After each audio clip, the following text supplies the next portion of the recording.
여사친이라는 말을 아시나요? 무슨 말인지 모르시는 분 혹시? 아, 네. 솔직히 말씀해 주셔서 감사합니다. 네. 여사친이란 여자 사람 친구 이런 뜻입니다. 왜 그런 말을 만들었을까요?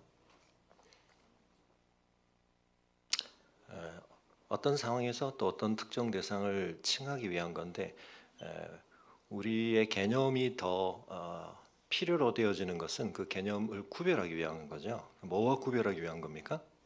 그렇죠. 여자친구, 여친과 구별하기 위해서 우리가 여자친구를 여친이라고 말하는데 구별하기 위해서 여사친 이렇게 말합니다. 여자 사람 친구. 근데 이제 이런 표현들 속에는 우리 시대 문화가 좀 깃들어 있긴 한데요. 그러면 여사친과 여친의 차이가 뭘까요?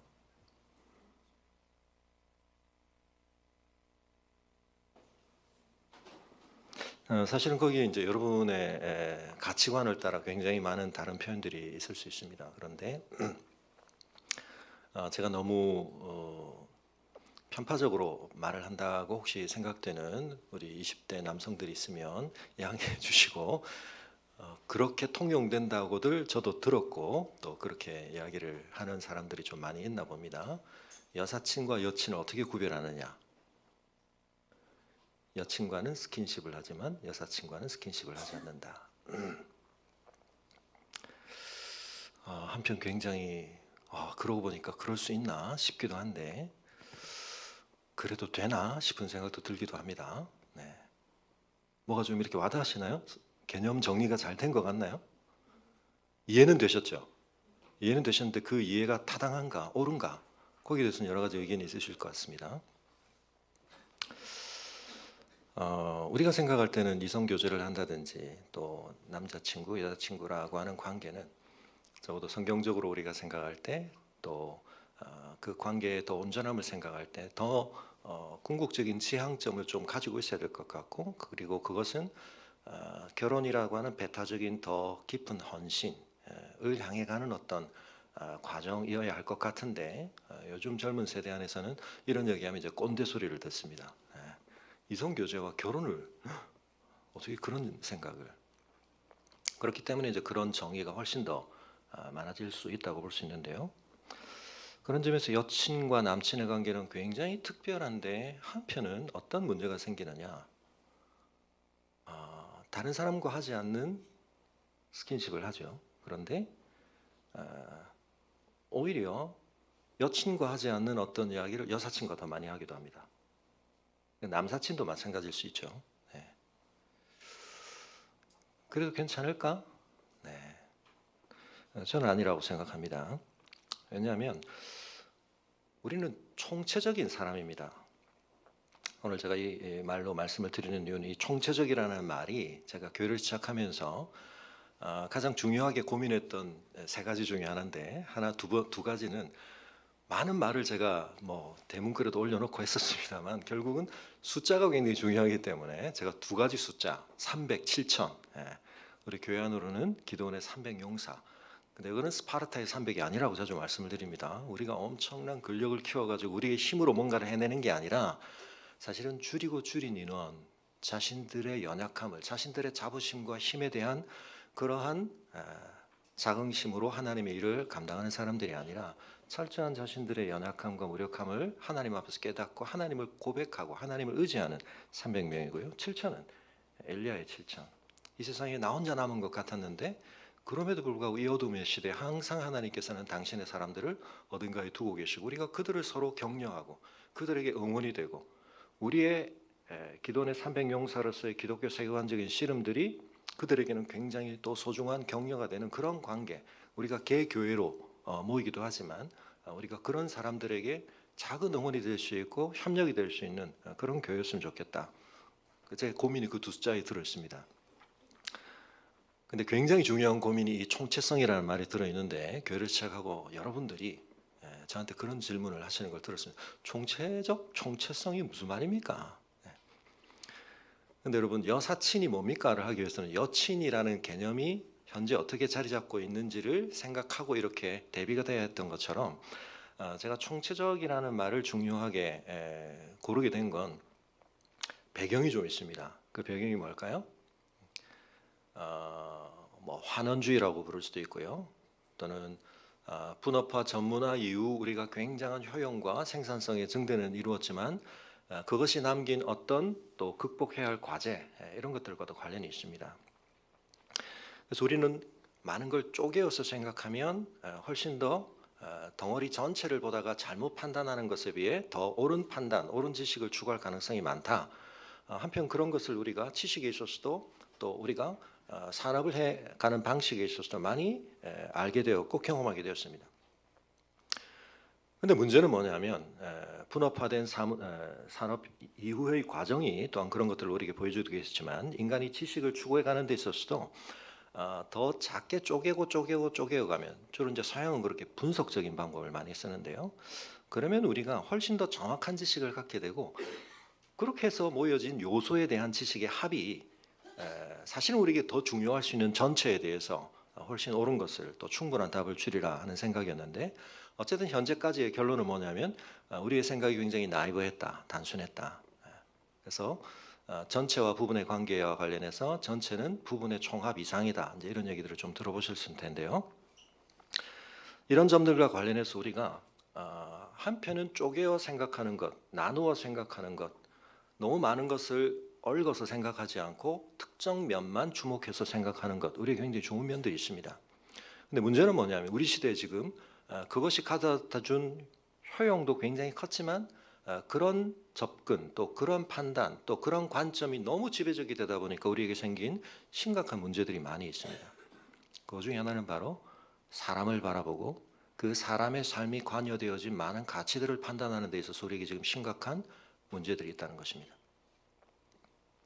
이 시대는 많은 것들을 쪼개어 생각합니다. 특정 면에만 주목합니다. 한편은 그렇게 해야만 더 잘 볼 수 있고 그렇게 해야만 더 잘 밝혀낼 수 있는 것들이 분명히 있습니다. 그러나 문제는 뭐냐면 그것들을 잘 모아야 됩니다. 그래서 노벨상이 이제 한참 전부터 그랬습니다만 한 분야 안에서 한 개인에 의해서 한 특정한 전공을 열심히 하는 사람들에 의해서만 나오지 않습니다. 여러 사람들의 협업으로 또는 상당한 연구진들에 의해서 밝혀지기도 하고요. 의료도 마찬가지죠. 서양의학의 특징은 우리의 신체를 또 그 기능들을 여러 가지 측면으로 쪼개서 보는 것인데 이제는 그것 가지고 한계가 있는 경우 협진을 하기도 합니다만 그러나 안타깝게도 사실은 이게 잘 되지는 않습니다. 그래서 요즘 이제 총체적이라는 말 못지않게 뭐 융합이라든지 통합이라든지 통섭이라든지 이런 말들의 강조를 많이 들어보셨을 텐데요. 가장 심각한 문제는 사람이 사람을 보는 그리고 사람과 관련된 우리의 삶의 많은 가치에 있어서 우리가 통합을 잘 못하고 있습니다. 총체성을 보지를 못하는 겁니다. 특히 한 사람을 바라보는 데서 그 사람의 인격, 그 사람의 존재, 빙 전체를 본다는 게 뭔가, 그렇게 대한다는 게 뭔가, 제가 자주 설명드렸던 표현 방식으로 말하면 마틴 부부가 말했던 나와 너, 우리가 나와 그것적인 관점에서 뭔가를 파악하고 소유하고 사용하고 통제할 수 있지만 너를 대할 때는 그러면 안 된다. 이거는 칸트가 말했던 식으로 말하면 인간은 절대 수단이나 도구가 되어서는 안 된다. 인간은 그 자체로 목적이어야 한다라는 것과도 닿아있다고 볼 수 있겠는데요. 에릭 프롬이 말했던 소유냐 존재냐에 대한 그런 측면으로 말할 수도 있습니다. 그러나 성경은 너무나 분명하게 사람을 총체적으로 봐야지 그 사람의 한 구성 요소, 한 측면의 관점에서 그 사람의 모든 것을 대하고 다루려고 하면 안 된다고 말씀하시고 계시는 것입니다. 왜 이렇게 쪼개질까요? 이성교제라고 하는 건 사실은 굉장한 전인적인 서로의 관계성의 성숙, 상호작용해야 할 것 같은데 그 속에서 특정 영역이 중요해지고 그 영역과 관련된 것으로만 국한된 어떤 기대와 상호작용 방식이 굉장히 굳어져 가고 있습니다. 여러분 이 총체적이라는 말을 제가 우리 여기는 지금 안 들어있네요. 네, 저희 주보에 항상 위에 총체적 진리를 총체적 삶으로 실천하는 주님의 몸된, 왜냐하면 이 몸이라는 성경에 우리 개인과 우리 교회를 칭하는 주님의 비유 가운데 이게 들어있기 때문에 우리가 각기 지체지만 우리가 함께 유기적으로 연결되어서 몸을 이룬다. 그래서 물리적인 그냥 결합이 아니라 어떤 의미에서는 화학적이죠. 화학적이라는 말은 또 너무 유기성을 우리가 좀 깨트리는 말일 수 있기 때문에 각각이 다른 기능과 다른 모습을 하고 있지만 우리 몸이 그렇지 않습니까? 근데 이것이 놀랍게 연결되어서 하나로 이루어져 가고 있습니다. 여러분, 이런 관점을 우리가 계속 씨름하지 않으면 우리는 사람을 대할 때 또는 그 사람과 함께하는 모든 가치들을 판단하는 데 있어서 효용과 생산성 중심으로 분업화 전문화를 너무 중요하게 생각하다 보니까 가장 중요한 것을 놓칠 수 있다는 것입니다. 그래서 우리에게는 이 총체성을 언급하는 어떤 내용을 들으면 갑자기 멍해집니다. 잘 와닿지는 않습니다. 왜냐하면 우리는 자꾸 그걸 쪼개서 설명해 주세요. 그걸 나눠서 어떤 특정 측면을 부각해 주세요. 우리는 그런 생각에 대한 요구가 자꾸 생기는 겁니다. 여러분, 영생은 뭡니까? 여러분, 영생을 누리고 계십니까? 또 영생을 추구하고 계십니까? 영생은 뭐죠? 이제 성경 구절을 좀 암송을 하셔야 되는데 요한복음 17장 3절 한번 띄워주실까요? 요한복음 17장 3절. 우리가 오늘 남은 모임 설교 시간에 들었던 기도와 관련해서 성경에 있는 기도 중에 예수님이 하신 기도로 제일 긴 기도, 요한복음 17장입니다. 예수님이 우리에게 가르치신 기도는 주기도문이지만 예수님이 하신 기도, 직접 대제사장의 기도, 요한복음이 기록하고 있는 중요한 내용이죠. 그 기도를 시작하시자마자 중요한 내용들이 언급이 되는데 아버지와 아들의 관계가 나옵니다. 아들을 영화롭게 하사 그 아들이 또한 아버지를 영화롭게 하게 해주십시오.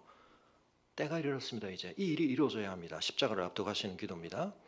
그래서 아버지께서 아들에게 주신 모든 사람에게 영생을 주게 하시려고 만민을 다스리는 권세를 아들에게 주셨는데 4절로 넘어가서 또 아버지께서 하라고 주신 일을 내가 다 이루었기 때문에 아버지를 이 세상에 제가 영화롭게 했습니다. 그러니까 이제 아버지께서도 창세전부터 저와 더불어 함께 가지고 계셨던 그 영화로서 나를 영화롭게 해주십시오.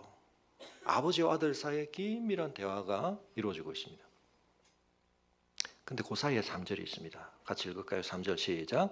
영생은 곧 유일하신 참 하나님과 그가 보내신 자 예수 그리스도를 아는 것이니다. 자, 영생은 뭐라고요? 물론 여러 가지 관점에서 또 다르게 진술할 수 있습니다만 적어도 예수님께서 이 중요한 기도에서 영생을 딱 정의하셨습니다. 그러니까 이건 잊어버리시면 안 됩니다. 영생은 뭐라고요? 유일하신 참 하나님과 그가 보내신 자 예수 그리스도를 아는 것이다. 물론 여기서 안다는 것은 우리에게 오늘 너무 또 편향되어 있는 하나의 데이터, 정보, 적인 알을 얘기하는 게 아니라 이것 역시 총체적인 관계적인, 히브리어적으로 말하면 이건 야다 같은 동사겠죠. 남녀가 성관계한다는 뜻입니다. 부부가 함께 잠자리를 한다는 뜻입니다. 모든 활용 가능한 상호작용의 상호접촉의 방식을 통해 알아간다는 뜻입니다. 하나님을 그렇게 아는 것. 유일하신 참 하나님을 알아야 되는데 근데 유일하신 참 하나님을 우리가 진정으로 알 수 있는 하나님께서 공인해 주신, 허락해 주신 가장 중요한 길, 방편이 뭡니까? 그의 보내신 자 예수 그리스도를 통한 것입니다. 예수님을 통하여 그 아들의 사역과 아들의 존재를 통하여 아버지께서 드러나십니다. 우리는 평생 이 일을 계속해 가야 하고 이 가운데서 성장해 가야 하고 그 성장의 열매를 누림으로 우리는 이 영생의 증인들이 되어야 되는데요. 그래서 우리의 갈망, 지난주에도 봤던 것처럼 뭐가 있어야 됩니까? 하나님을 향한 지향성, 하나님이 계신 그 성전 자체가 하나님에 대한 사모함 때문에 그 성전이 너무 사모하게 되는 그런 마음, 우리가 그 하나님에 대한 지향성을 가져야 되는데요. 우리가 사람과 사람의 관계에서도 알아가는 데 있어서 한계들이 많이 있습니다. 그래서 우리에게는 다양한 알매 노력들이 필요한데 오늘 본문에 보면 과거와 현재와 미래의 관점을 두고 어떤 고백이 이루어집니다. 근데 여기서 굉장히 중요한 동사 하나가 있는데 특히 1절에서 3절 사이에는 여러 동사들이 지금 굉장히 연결돼 나옵니다만 3절에 있는 마지막 동사, 1절에도 있는 동사인데요. 이 시편에서는 돌아온다, 돌이킨다 이런 의미의 동사가 굉장히 중요하게 반복되고 있습니다. 하나님께서 주의 땅에 은혜를 베푸셔서 야곱의 포로된 자들이 돌아오게 하셨습니다. 자, 하나님은 우리가 어떻게 할까요? 하나님이 행하신 일을 통해 하는 겁니다.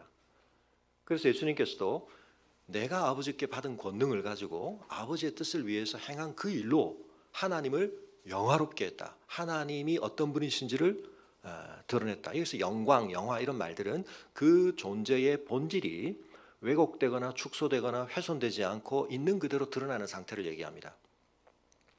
많은 경우에 우리는 한 사람을 온전히 알지 못합니다. 어떤 한 측면만 보게 되거든요. 근데 그 측면만 보고 우리가 매력에 빠질 수도 있지만 그 측면만 보고 굉장히 오해할 수도 있습니다. 시간을 두고 사람을 경험해 봐야 됩니다. 그 시간 속에서 그 사람의 다양한 면들이 나타나기 때문에 다양한 상황 속에서 그 사람에게 일관된 게 뭔가, 또 이런 특정한 조건과 상황 속에서 그 사람은 어떤 반응에 있어서 또 몰랐던 면들이 나타나는가, 그런 걸 봐야 하는 것입니다. 우리가 하나님을 어떻게 합니까? 어떤 직관을 하니까 하나님이 팍 파괴됩니까? 그렇지 않습니다. 하나님께서 우리에게 당신을 나타내신 것을 따라 하나님을 아는 겁니다. 그런데 하나님께서는 당신을 숨겨두지 않으시고 역사 속에서, 이 시간 속에서 행하신 일을 통해 당신을 드러내셨습니다. 창조를 통해, 섭리를 통해, 구속을 통해. 자, 근데 여기서는 뭘 기억하고 있느냐면 앞선 상황이 어땠는지는 알 수는 없지만 이 백성들이 어딘가로 땅에서 이동을 해 있었는데 그 이동은 그냥 이주가 아니라 포로된 경험이었다고 말하고, 야곱의 포로된 자들을 어떻게 하셨다고요? 돌려주셨다. 그래서 좀 표현이 이상합니다. 주께서 주의 땅의 은혜를 베푸사 주의 땅을 굉장히 아끼신 것처럼 표현하는데, 이것은 앞서 있었던 표현으로 말하면 하나님을 사랑하기 때문에 그분이 거하시는 전을 사모하는 것과 비슷한 겁니다. 땅과 그 땅에 거주하는 백성을 하나님이 거의 동일시하시는 취급처럼 우리에게 설명하고 있는데, 그래서 하나님이 그 땅에게 베푸시는 은혜가 그 땅에 이전에 거주했던 야곱의 자손들이 그 땅으로 다시 돌아오는 것으로 나타났다는 것입니다. 자, 그런데 이 물리적인 공간적인 회복, 이동이 가능했던 이유는 뭐냐면 그것을 불가능하게 만들었던 원인이 장애물이 제거됐기 때문인데, 그건 뭐죠? 그 백성의 죄악 때문입니다. 그들이 그 땅에 거하면서 하나님께 받은 은혜와 율법대로 행하지 않고 하나님의 뜻을 거슬러서 그 땅에 악을 행했고, 그래서 그 땅이 더러워졌기 때문에 하나님께서 그 땅에서 그들을 옮겨버리셨는데요. 그들이 이렇게 회복될 수 있었던 가장 중요한 건 뭐냐? 그들이 군사력을 되찾았기 때문에, 국제 정세의 감각을 되찾아서 이전에는 섣부르게 했던 외교 정책을 잘해서? 아닙니다. 하나님과의 관계를 회복했기 때문입니다. 죄악을 사하시고 그들의 모든 죄를 덮으셨기 때문에 이 회복이 가능했던 것입니다. 주의 모든 분노를 거두시고 주의 진노를 돌이키셨습니다. 오늘 우리의 하나님의 몽타주 속에는 거의 없는 하나님의 면모입니다. 하나님이 분노를 하죠. 하나님이 진노를 하죠. 우리에게는 이런 표현들이 굉장히 정서적으로나 인격적으로 미성숙하거나 자기 감정에 빠져들어서 앞뒤 분간을 하지 못하고 우발적으로 뭔가 폭발을 하는 그런 어떤 모습으로 그려지는데요. 그렇지 않습니다. 하나님의 분노, 하나님의 진노라고 하는 것은 정당한 동기와 그리고 굉장히 가치 있는 목적을 가진 것입니다. 우리가 하나님을 총체적으로 제대로 알지 못하고 하나님을 쪼개어서 알고 하나님의 한 면만을 우리가 하나님이라고 생각하는 것은 우상숭배입니다. 유일하신 참 하나님을 아는 게 아닙니다. 내가 생각하는 하나님, 하나님은 어떤 분이시라고요? 우리의 죄에 대해서 분노하시고 진노하시는 하나님이십니다. 그래요? 저는 하나님 안 만날래요. 이제 그런 판단이 들 때는 더 들어야 할 설명이 있는데 그걸 미리 안 듣고 결론을 내리셔서 그런 거거든요. 하나님의 분노가 무엇에 대한 분노고 하나님이 분노하시는 그것이 실제로 우리의 삶에 어떤 것들을 작용하고 있는가 하는 걸 차근차근히 듣고 보면, 말씀드렸던 것처럼 하나님이 분노하신다는 사실이, 하나님이 진노하신다는 사실이 우리에게 부정적이지만 않다는 것을 알게 됩니다. 아니, 그보다 더 중요하게 오히려 그것은 우리가 깊이 생각해보지 못해서 그렇지 우리 존재와 이 세계에 있어서 너무 중요하게 포기되어서는 안 될 가치라는 걸 알게 됩니다. 그러나 하나님이 분노를 계속하기만 하시고 진노를 계속하기만 하시면 우리에게는 구원은 없습니다. 근데 하나님께서 때가 되매 돌이키시는데, 그 때가 됐다는 것은 이유를 알고 원인은 알 수 없는데 그냥 하나님이 왜 그러셨는지 모르지만 막 감정이 들끓으시다가 이제는 좀 뭔가 잔잔해졌다, 그런 얘기가 아닙니다. 하나님께 있어서 중요한 그 진노와 분노를 촉발했던 어떤 것에 대한 하나님 당신께서 스스로 만족하실 수 있는 하나님의 자기 일관성에 괴리되지 않는 어떤 충족이 일어났기 때문입니다. 그건 굉장히 중요한 것입니다. 자, 그런데 이렇게 과거를 회고했는데 보면 이 돌이킴 속에서 그들이 완전한 충만한 어떤 복에 온전한 상태에 있지는 않은 것 같습니다. 그래서 4절부터는 현재를 두고 또다시 간청을 합니다. 우리 구원의 하나님이 우리를 돌이켜 주십시오. 어떤 의미에서 돌아왔잖아요. 근데 물리적으로 공간적으로 거기 왔다는 것이 하나님과의 관계에서 그들이 돌이켜져야 할 궁극적인 목표는 아니라는 사실을 깨닫는 겁니다. 우리를 돌이켜 주십시오. 우리에게 향하신 주의 분노를 거두어 주십시오. 분노를 거두셨다고 했는데 주께서 우리에게 영원히 노하시며 대대에 진노하시겠나이까? 주께서 우리를 다시 살리사 주의 백성이 주를 기뻐하도록 하지 아니하시겠나이까? 여러분 이 시편을 그래서 조금 보수적인 신학을 하시는 분과 좀 진보적인 신학을 하시는 분들이 굉장히 설교 제목을 주제를 둘로 딱 나눕니다. 이쪽에서는 부흥이 주제입니다. 이쪽에서는 정의가 주제입니다. 근데 저는 좀 안타깝습니다. 합쳐야 됩니다. 그게 다른 얘기가 아닙니다. 개인 영혼 구원이 따로 있고 사회 정의가 따로 있고 그렇지 않습니다. 근데 여러분 굉장히 중요한 게 뭐죠? 다시 살리신다라고 했을 때 한편은 또 이 설교를 추수감사주일이나 신년 절기에 하는 경우들도 많이 있습니다. 왜냐하면 이게 뭔가 회복인데 이게 땅이 나오고 그러니까 소출을 회복해 주시고 막 이런 걸로 이제 또 많이 적용을 하기는 하거든요. 근데 여러분 여기서 중요한 초점은 한 번 경험한 회복이지만 그 회복을 오히려 경험하고 보니까 더 중요한 회복을 갈망하게 되고 그 회복에 대해서 더 가치를 알게 되고 그것에 대한 간절함이 일어나는 겁니다. 근데 여러분 다시 살리사라고 했을 때 그 다시 삶을 통해서 바라보는 지향점이 뭡니까? 이제는 적들의 위협을 당하지 않고 그 비참한 포로 생활을 하지 않고 자유의 제한을 겪지 않고 풍족한 소출을 누리면서 여러분 그것도 한편은 다시 사는 부흥을 경험하는 한 양상일 수 있습니다. 그러나 여러분 가장 중요한 게 뭐죠? 6절에서 주의 백성이 뭘 기뻐합니까? 주를 기뻐하도록.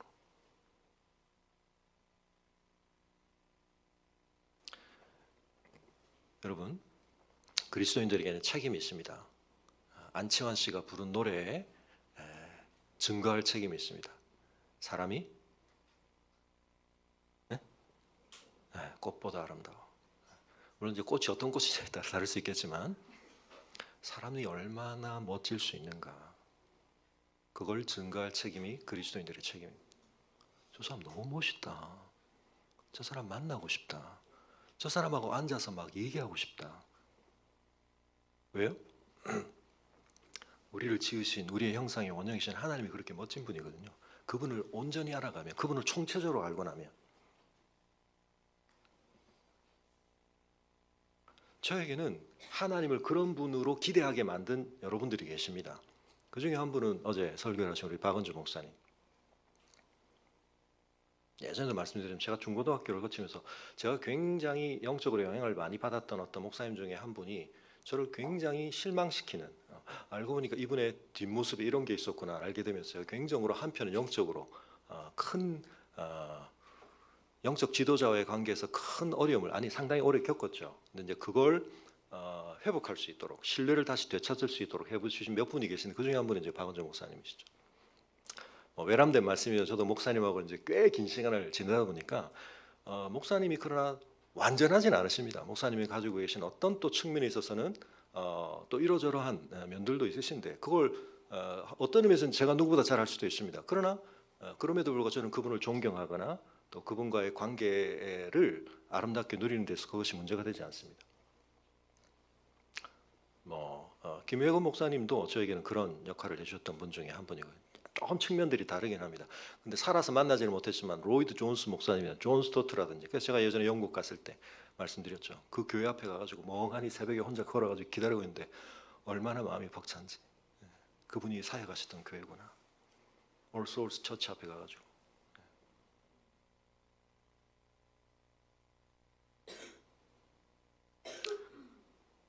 한 사람 안에 인격이 그의 관점이, 그의 가치관이 하나님의 진리 안에서 그가 하나님을 만난 사람으로서 그가 총체적으로 그의 온 삶이 충만해지고 올바라지고 그렇게 될 때 사람이 얼마나 빛나는지 모릅니다.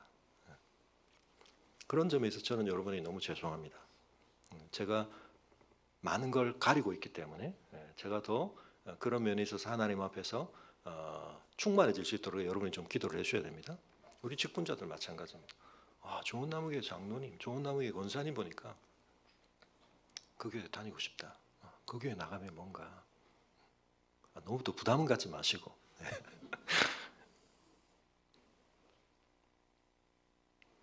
여러분 우리가 하나님께 뭔가는 기대하는데 또 하나님이 우리에게 경험케 하시는 뭔가는 기쁜데 그 하나님 당신이 기쁘지 않으면 우리가 지금 심각한 숙제를 가지고 있는 겁니다.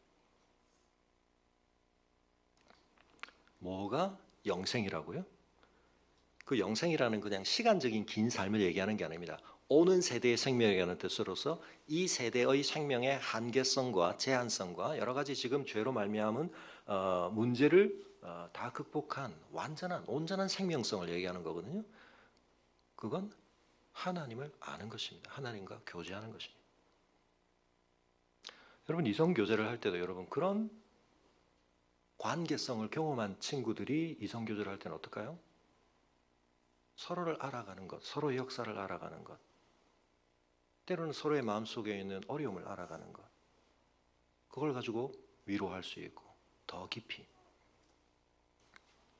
그래서 우리 여기 있는 친구들은 여사친과 여친의 정의에 대한 이 시대의 한계를 벗어나시기 바랍니다. 서로를 알아가는 기쁨. 그 여호와여 주의 인자하심을 우리에게 보이시며 주의 구원을 우리에게 주십시오. 여러분 우리가 서로를 알아가는 데서 참 한계가 많이 있습니다. 어쩔 때는 우리 스스로의 나도 모르는 필터 때문에 그렇기도 하고 내가 나타나는 게 제한적이어서 그렇기도 합니다. 때로는 우리가 의식적으로 그렇게 하면 그건 좀 정직하지 못한 것이고 외식하는 것이 될 수도 있지만 때로는 우리가 의식하지 못하는 가운데 그렇게 되기도 합니다. 그래서 사실은 그 사람에게서 어떤 측면이 굉장히 부각되어 나타나는데 알고 보면 그건 그 사람 속의 반대편 경험과 관련된 어떤 결핍이나 상처나 두려움 때문에 반대 모습을 굉장히 강화해서 나타나는 걸 수도 있거든요. 그런 걸 이제 우리가 그 사람의 전부라고만 보다 보면 나중에 실망을 할 수도 있고, 근데 알고 보면 그게 그럴 수밖에 없었구나.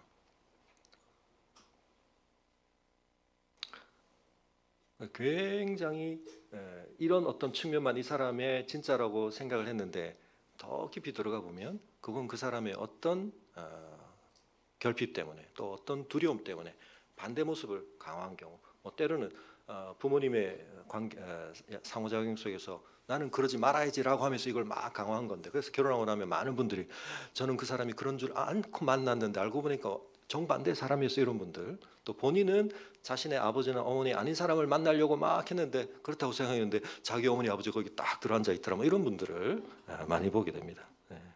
어쩔 수가 없습니다. 그러니까 우리가 드러내는 데 있어서 그런 한계가 있습니다. 또 내가 이해를 하거나 읽어드리는 데 있어도 우리의 필터가 많이 작용을 하죠. 우리가 온전히 다 보지를 못하고 내가 보고 싶은 것만 많이 봅니다. 여러분 그런 가운데 우리가 서로를 알게 되는 데 있어서 한계가 참 많지만 특별히 부부 관계에 있어서나 부모 자녀의 관계에 있어서 조금은 양립되기 쉽지 않은 어떤 측면을 우리가 서로에게 보여주거나 서로를 이해하는 데 있어서 숙제가 많이 있을 수 있는데요. 하나님께서는 분노와 진노를 하기도 하시지만 엄청난 인자하심으로 또 우리를 위하시는 그런 측면을 나타내시는데 그 하나님이 다른 하나님이 아닙니다. 같은 한 분 하나님입니다. 8절부터 근데 이 인칭이 1인칭 단수로 바뀌면서 내가 강조가 되는 겁니다. 하나님 여호와께서 하실 말씀을 들으리니 무릇 그의 백성 그의 성도들에게 화평을 말씀하실 것이라. 그들은 다시 어리석은 대로 돌아가지 말지로다. 자, 앞에서는 하나님 우리를 돌이켜 주십시오, 돌아오게 해 주십시오 라고 했는데, 여러분 그렇게 될 때 그 관계가 아름다운 관계로 계속 이어지기 위해서는 우리에게도 중요한 반응의 몫이 있습니다. 어떻게 되죠? 우리가 그 하나님의 빛 대신 가치의 관점에서 볼 때 어리석은 자리로 돌아가지 말아야 됩니다. 하나님이 돌이켜 주셨는데 그 은혜가 우리 안에서 역사하여 그것은 내가 그 어둠의 자리로, 그 말도 안 되는 가치를 추구하던 자리로 이제 가지 말아야지라는 우리의 반응을 불러일으키는 것. 진실로 그의 구원이 그를 경외하는 자에게 가까우니 영광이 우리 땅에 머무리로다. 그래서 이 땅이 어떤 땅이 되기를 바라는 겁니까? 하나님의 영광이 드러나는 곳. 근데 어떻게 드러나죠? 그 땅에 하나님과 이런 관계를 회복한 사람들의 삶 속에서 먼저 드러나는 거죠. 구원은 그를 경외하는 자, 하나님을 경외한다는 건 우리와 하나님 사이의 가장 근본적이고 가장 중요한 관계 방식이죠. 우리가 하나님을 경외해야 합니다. 자, 그러고 나서 우리 진보적인 진영에 계신 분들이 아주 좋아하는 구절인데, 인애와 진리가 만나고 같이 만나고 의와 화평이 서로 입맞추고, 책 제목들도 굉장히 많고요. 근데 여러분, 사실은 지금 여기서 묘사되고 있는 이 10절이 뭡니까? 어떤 상황이기도 하지만 여러분, 이건 하나님이십니다. 하나님의 모습입니다. 어떤 하나님요? 삼위일체 하나님. 당신 안에 이 소중한 가치를 완전히 통합하고 계신 하나님. 우리는 인애만 생각하면 진리를 자꾸 희석시키거나 진리에 대해서 관심을 끄게 됩니다. 진리를 가지고 뭘 자꾸 따지다 보면 인애가 약해지기 쉽습니다. 의를 추구하다 보면 화평이 무시가 되기 쉽습니다. 화평만 추구하다 보면 의는 또 무시되기 쉽습니다. 그런데 여러분, 하나님의 영광이 온전히 드러나는 곳에서는 이것들이 우리에게는 굉장히 괴리돼 보이고 충돌돼 보이고 갈등돼 보이고 같이 만나게 하기 어려워 보이는, 국회에서 윤석열 대통령과 이재명 대표가 만나기는 했습니다. 같은 공간에 있었습니다. 그런데 그걸 만났다고 해야 될지, 이준석과 인유한 혁신위원장이 같은 공간에 있었는데 만났다고 해야 될지, 한쪽에서는 안 만나는 걸로 지금 치려고 그러죠. 이건 그냥 공간에 물리적으로 같이 있다는 뜻이 아닙니다. 어마어마한 유기적인. 하나님이 왜 아름다우시고 하나님이 왜 놀라우시냐면 하나님 안에는 모든 것이 있기 때문입니다. 그런데 우리에게는 굉장히 좋은 거라고 생각은 하지만 우리는 그걸 합치는 게 굉장히 어려운 경우들이 많거든요. 그래서 지금 이 세상 속에 이런 갈등이 생기는 겁니다. 어느 한쪽이 악의 전부를 가지고 어느 한쪽이 선의 전부를 가지고 있지 않습니다. 그들 속에는 어떤 판단과 그들이 추구하는 어떤 것은 상대적으로 좀 더 나을 수 있습니다. 그러나 이게 서로 만나야죠. 그래서 그 안에서 아름다운 서로를 채워주고 보완해주고 때로는 견제하고 이런 일들이 일어나야 하는 것입니다. 그런데 그렇지 않기 때문에 지금 중동에서 전쟁이 터지고 우리나라에서 정치적으로 또 우리 사회 안에서 수많은 이분법과 갈등과 충돌이 일어나고 있는 것입니다. 하나님의 성도들은 이 시대 속에서 사람들이 야, 그거 둘이 같이 두지 마. 그거 같이 있으면 그거 깨져. 같이 있을 수가 없는 거예요, 원래. 아닙니다. 같이 있는 겁니다. 여러분, 교회 안에서 좌냐 우냐 가지고 우리가 갈라지면 안 됩니다.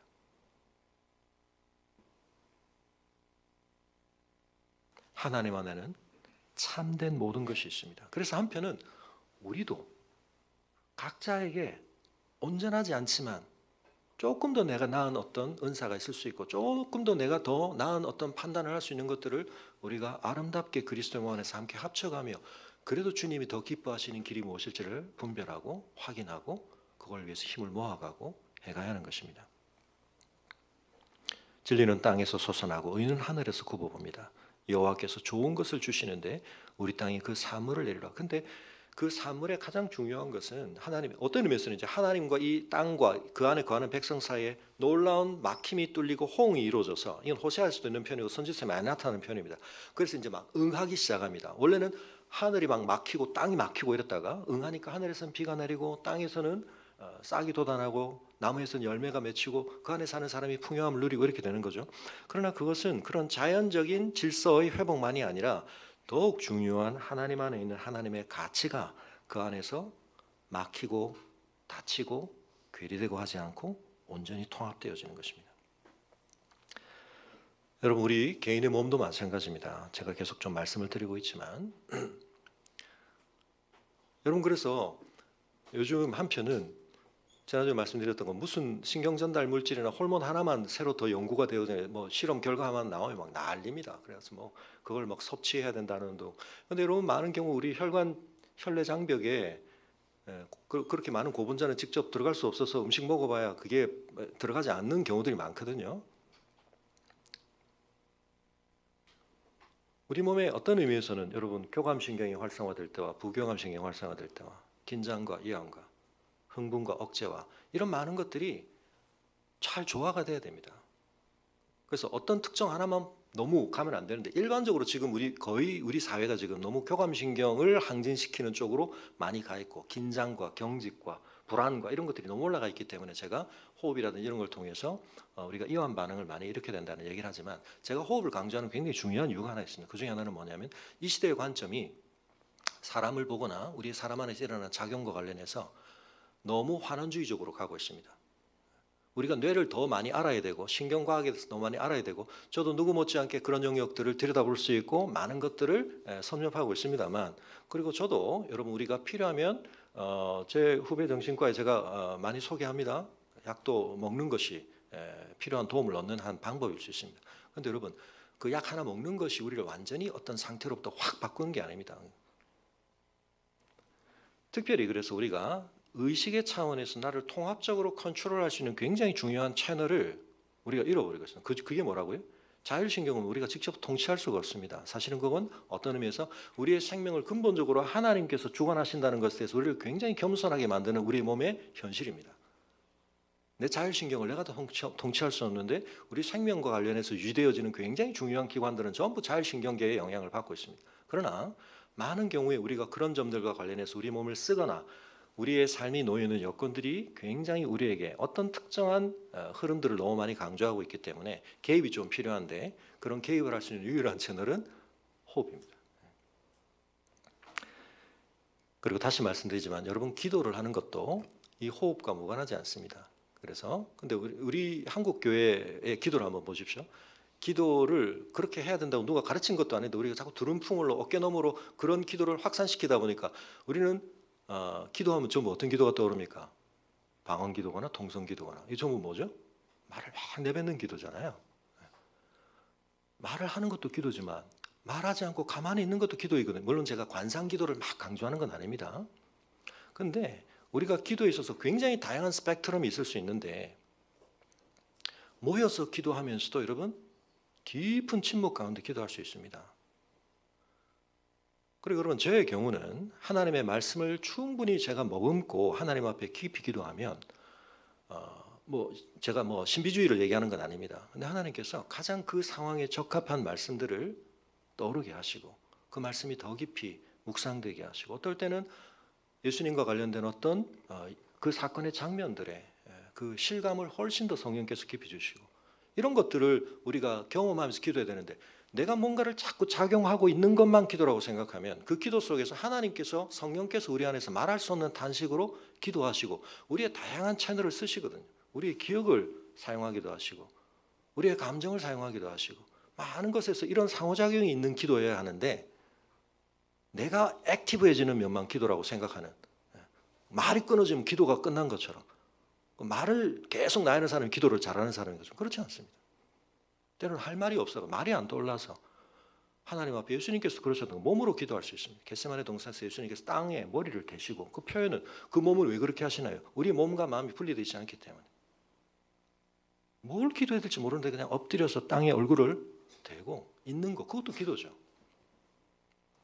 그래서 우리는 기도가 다각화돼야 되고 우리의 호흡도 다각화돼야 됩니다. 우리의 호흡이 들이마시고 내쉬는 이 패턴 하나로만 되는 게 아닙니다. 굉장히 다양한 우리 몸의 상태에 따라서 다양한 호흡이 가능한데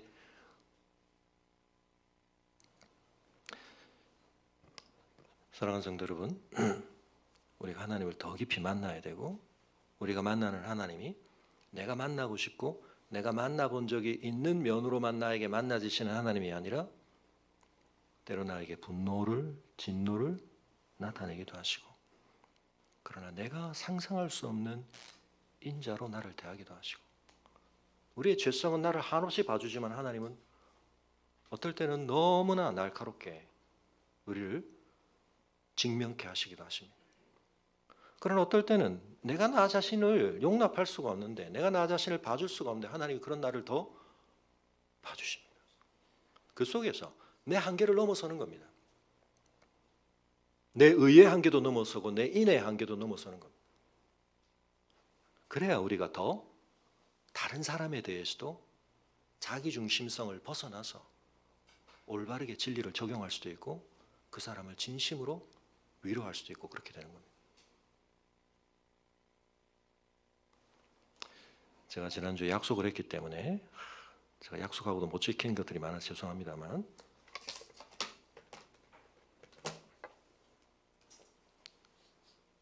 화면이 연결이 되나요?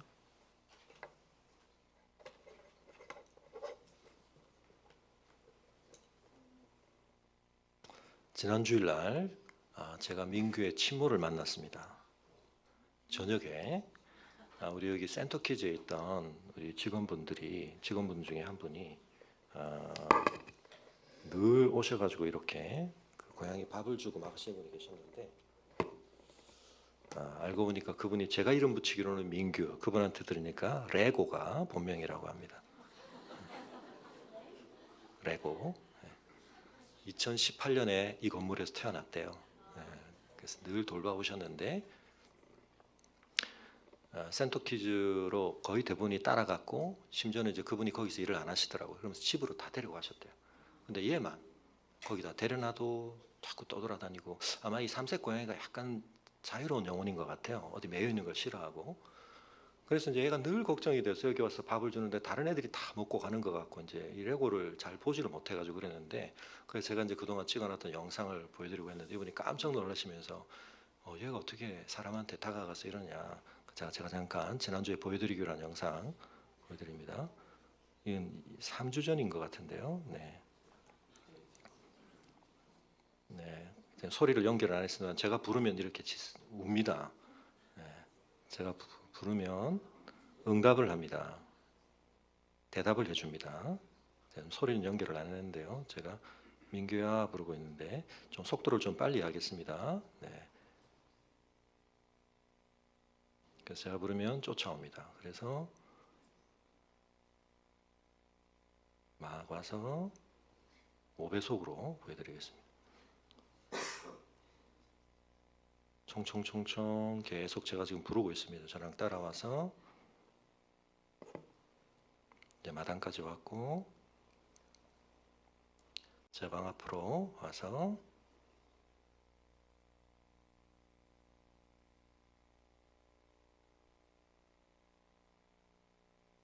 민규와 제가 만나고 있습니다. 여러분은 민규를 잘 만나실 수도 없습니다.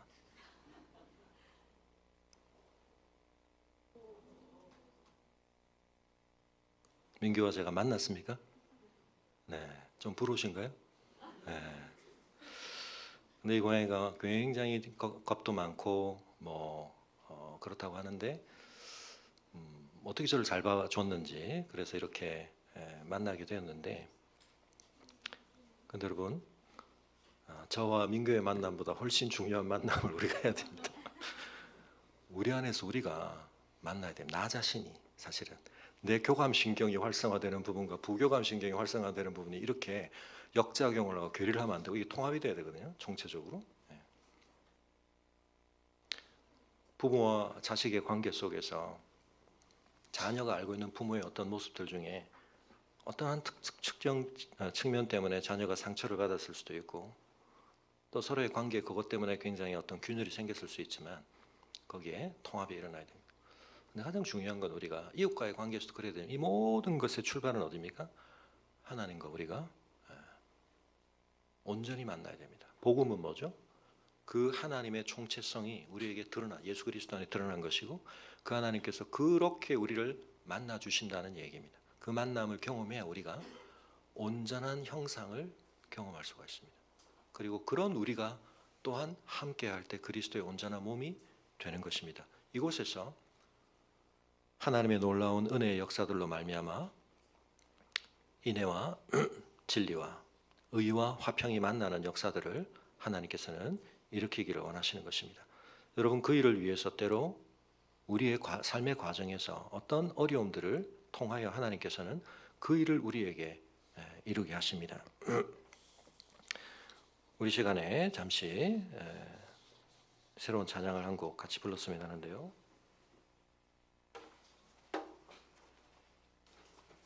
내 안의 한계를 넘어라고 하는 찬양, 우리 하늘 위에 주님 밖에는 우리 시간 관계상 생략하겠습니다.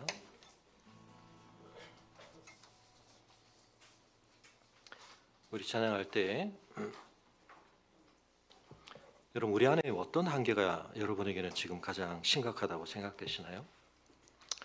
내 건강의 한계일 수도 있고, 내 재정 능력의 한계일 수도 있고, 내 지식의 한계일 수도 있고, 많은 한계들이 있습니다. 그러나 여러분, 영생을 얻는 데 있어서 우리가 극복해야 할 한계는 하나님을 아는 데 있어서의 한계입니다.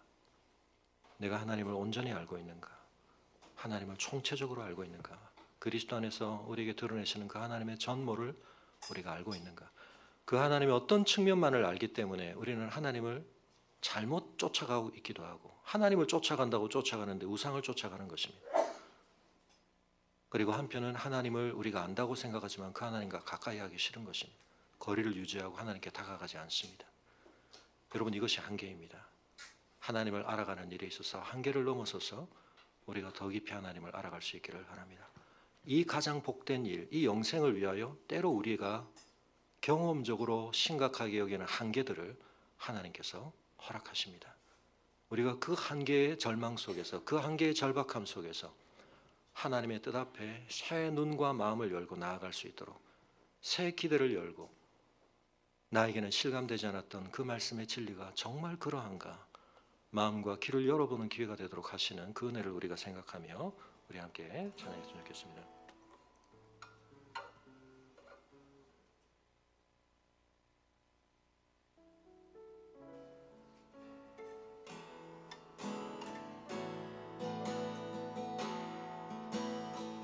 주께서 주신 모든 시간 헛된 것 없네. 어느 것도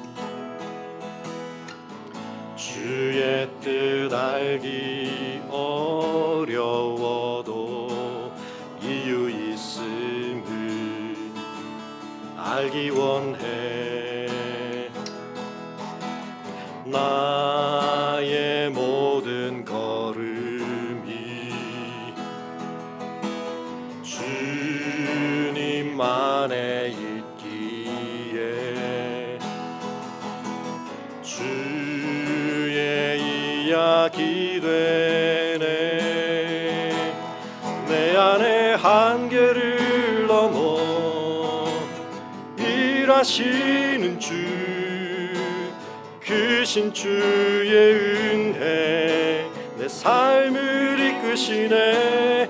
인생의 처음과 끝을 주관하시니 모든 삶 주님께 맡기네. 다시 한번 찬양합니다.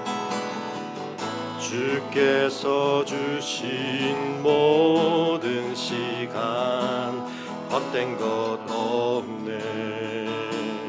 어느 것도 주의 뜻 알기 어려워도 이유 있음을 알기 원해.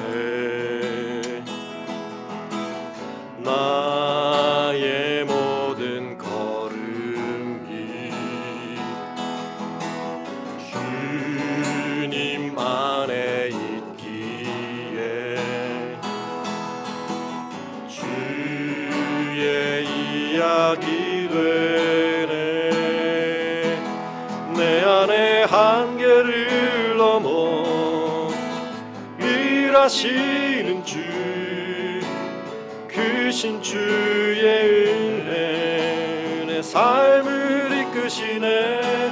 인생의 처음과 끝을 주관하시니 모든 삶 주님께 맡기네. 내 안의 한계를 넘어 내 안의 한계를 넘어 일하시는 주, 크신 주의 은혜 내 삶을 이끄시네. 인생의 처음과 끝을 주관하시니 모든 삶 주님께 맡기네. 주가 보이신 생명의 길 나 주님과 함께 상한 마음 들이며 주님 앞에 나아가리. 나의 의로움이 되신 주 그 이름 예수, 나의 길이 되신 이름 예수. 나의 길 오직 그가 하시나니 나를 단련하신 후에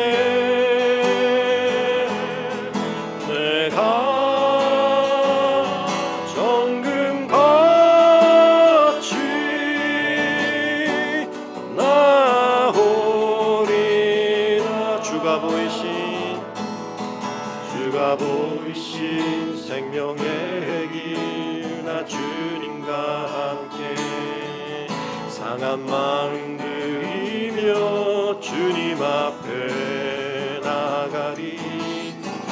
나의 의로움이 되신 주 그 이름 예수, 나의 길이 되신 이름 예수. 나의 길 오직 그가 하시나니 나를 단련하신 후에 내가 정금같이 나오리라. 하나님의 부르심에는 후회하심이 없네. 내가 이 자리에 선 것도 주의 부르심이라. 하나님의 부르심에는 결코 실수가 없네. 나를 부르신 하나님의 신실하심을 믿네. 날 부르신 뜻 내 생각보다 크고 날 향한 계획 나의 지혜로 측량 못하나 가장 좋은 길로 가장 완전한 길로 오늘도 날 이끄심인데 작은 나를 부르신 뜻을 나는 알 수 없지만 오직 감사와 순종으로 주의 길을 가리라. 때론 내가 연약해져도 주님 날 도우시니 주의 놀라운 그 계획을 나는 믿으며 살리. 날 부르신 뜻 내 생각보다 크고 날 향한 계획 나의 지혜로 측량 못하나 가장 좋은 길로 가장 완전한 길로 오늘도 날 이끄심인데.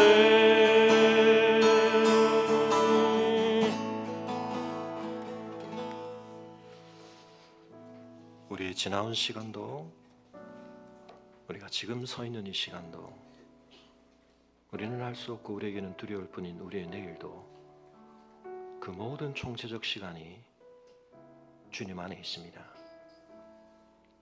지금을 견딜 수 없을 때 지나간 은혜를 마음으로 다시 한번 붙잡을 뿐만 아니라 지금 우리에게는 잘 실감나지 않지만 하나님께서 반드시 약속하신 그 영광스러운 미래, 우리에게는 올 것 같지 않은 그 미래를 하나님께서 반드시 우리에게 주실 것 믿는 믿음으로 오늘을 견뎌가야 할 것입니다. 우리의 시간이 다 쪼개어져 버리면 그 현재를 감당할 수 없어서 극단적 쾌락과 향락주의에 빠지거나 삶을 포기하고 싶은 깊은 절망에 우리가 빠질 수밖에 없습니다. 우리가 알아가야 할 하나님, 그 하나님의 전부를 드러내신 예수 그리스도, 그분의 십자가 속에서 인애와 진리가, 의와 화평이, 사랑이 모두 만났습니다. 우리는 그 복음을 알고 있습니다.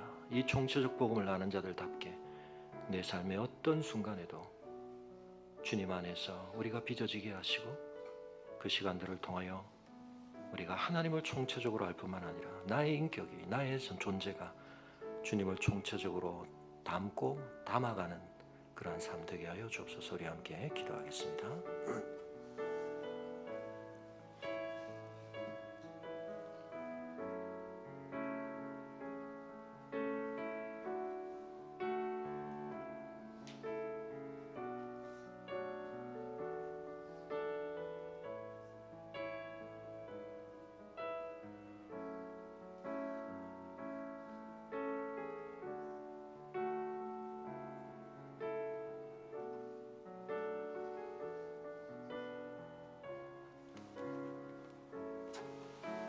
우리 함께 자리에서 일어나서 찬양하겠습니다.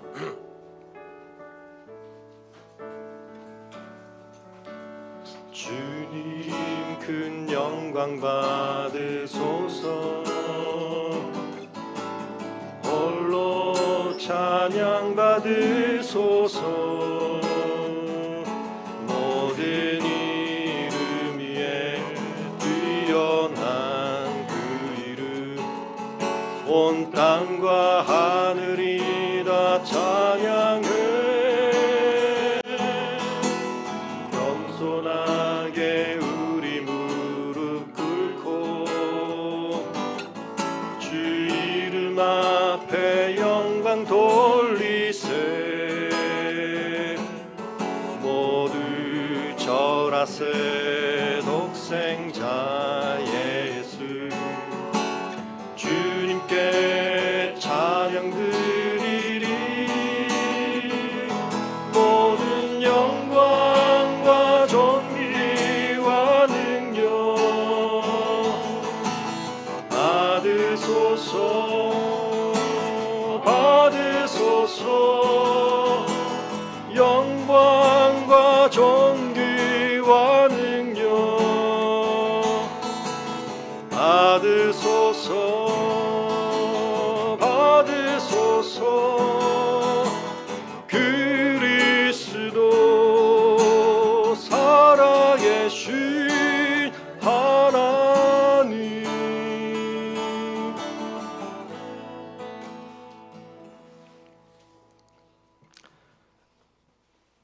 아버지 하나님,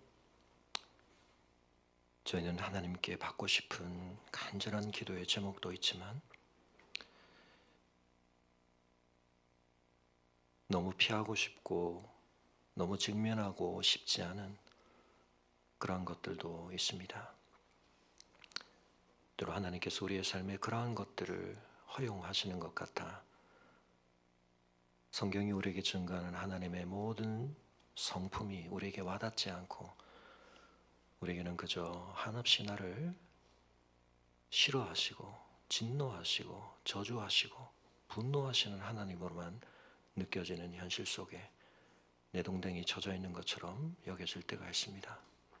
그러나 아버지 하나님, 그것이 우리의 실상이 아니라 정말 그런 일을 하나님 앞에 당하신 그리스도의 십자가 덕분에 저희에게는 하나님의 인내가 바닥나지 않았고 오히려 저희를 향하신 하나님의 사랑과 하나님의 그 인자하심은 여전히 우리를 향하시고 계심을 주님 바라볼 수 있게 하여 주시옵소서.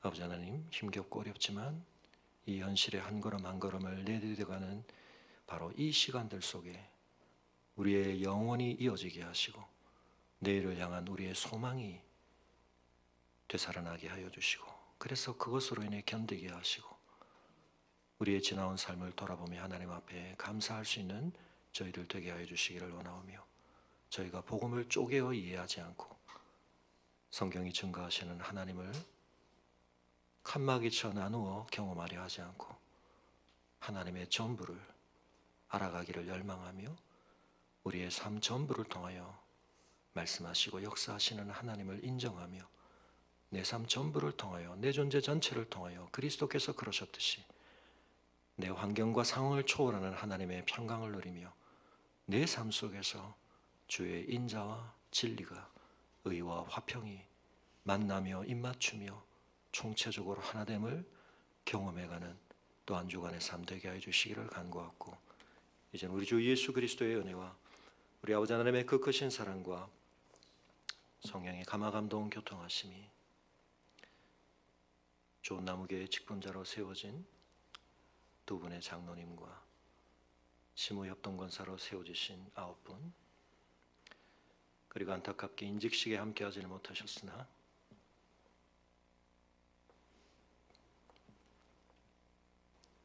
주님의 품 안에서 영광스럽게 삶의 모든 것이 주 안에 통합됨을 생생히 보고 계실 김옥희 권사님과 우리 믿음의 모든 권속들의 또 한 주간의 삶 위에 영원토록 함께 하시기를 간절히 축원합니다.